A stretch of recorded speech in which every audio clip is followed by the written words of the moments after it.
What is up, guys? Welcome to Anime Bar, and today we're talking about Kimetsu no Yaiba.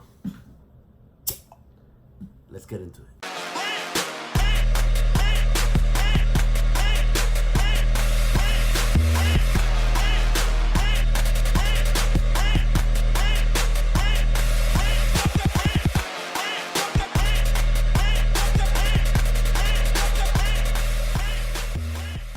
One time for the beginning of this episode. One time for what I said in my last episode, in my last review, and it happened in the beginning of this one. One time for that. And for those of you that, there it is. Oh, for me, we can't. That's not happening. For those of you that don't know what I'm talking about, I said it in my last review. I said the animation and everything was beautiful. The fight scene was crazy. Everything was awesome.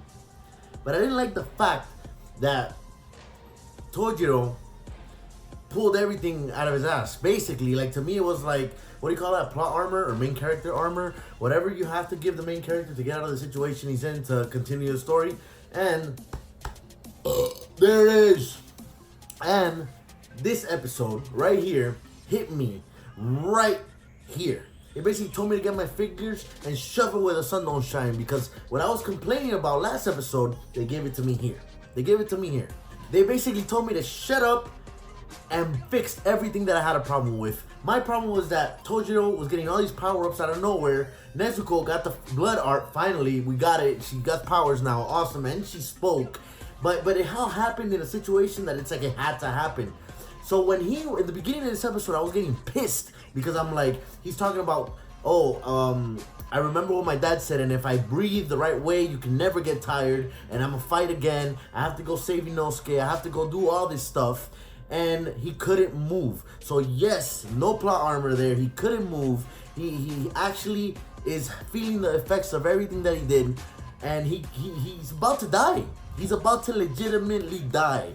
The main character is in trouble legitimately. And what did I say last episode would have been awesome? If Giyu or somebody came and saved his ass, and Giyu did. Giyu came out of nowhere, and Tojiro calms down, relax. What happens when you relax? When you've been in those situations, you knock out. That's what happens. Your body says, bam, no more adrenaline. And that's what happened. He's still trying to get to Nezuko, but yo, Giyu is stronger than him. What? One time for Giyu. Total concentration, 11th form. And even Tojiro's like, 11th form? Yes, 11th form. One time for 11th form. Let's go. What? I'm gonna edit this somewhere in there, because how can I forget the best part? The Spider Kid took off his own head. Remember what I was saying in my last review? That how could Tojiro beat a lower 5 out of the 12? Had he killed the 12 or an 11, it makes sense. No, guy. He took off his own head. That's what we expect from a level 5, rank 5. That was a mind blown. Amazing. The animation, bro, I was like, what? The animation there was insane. Total water. And that was when the Spider Kid did his ultimate technique. And guess what, guy? Guess what? One of my biggest pet peeves was that Tojiro killed a lower 5. And in the ranking scale, if that little Spider Kid is 5th, that means he's pretty goddamn strong. Guess what? He didn't. But Giyu can. So now the ranking system and the powers and all that makes sense to me, that Giyu can kill like that. Well, actually, Giyu killing a lower 5 like that could probably kill like a level 3, the number 3 or number 2, the way he did that. Or I guess we'll see later the power scaling, how everything works. But Tojiro didn't kill him. Giyu did, and that fixed my pet peeve or my problems with last episode. Bam. So amazing. But then what happens?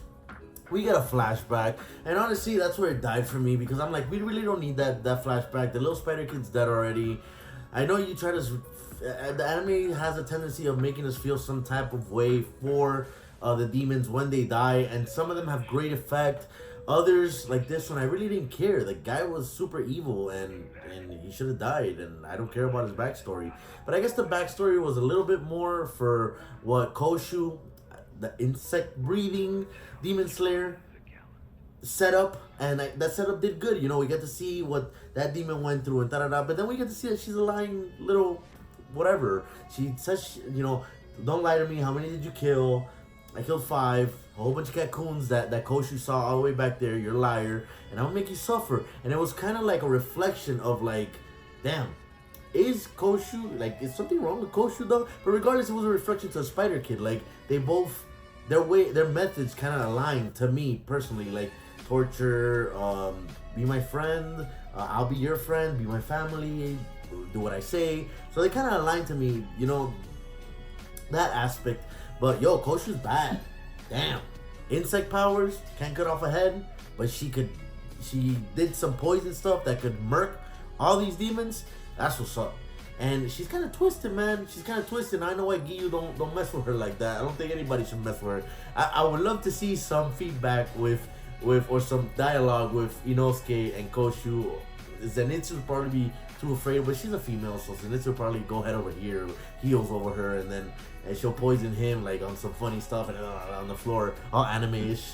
But regardless, that part was kind of air for me. But we do get to see Koshu one time for the Koshu insect breathing.